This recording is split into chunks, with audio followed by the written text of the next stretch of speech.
Syederalun, harga tampung komoditi jenis tomat selama 3 hari terakhir anjlok paling rendah dari biasanya Rp5.500.000 per kilogram, justru kini di kisaran Rp2.000 per kilogram.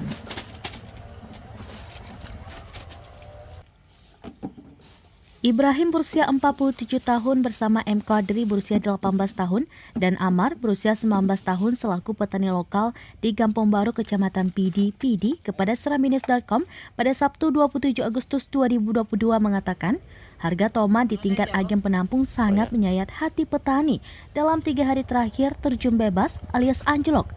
Dari biasanya bertahan Rp5.500.000 per kilogram, justru saat ini menjadi Rp2.000 per kilogram. Diakui Ibrahim, selama sepekan terakhir, masa panen tomat secara merata di tingkat petani lokal mulai dilakukan, sehingga pasokan untuk beberapa pusat pasar mulai melimpah. Dengan sendirinya, harga pun turun secara signifikan atau lebih tepat anjlok hingga tingkat paling rendah Rp2.000 per kilogram. Hal ini tidak sebanding dengan modal usaha yang dikeluarkan jauh lebih mahal, dari persiapan lahan, plastik mulsa hingga pupuk dan penyemprotan.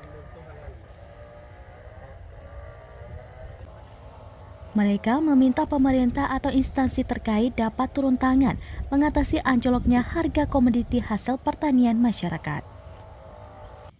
Dari PD, Idris Ismail, Serambilan TV.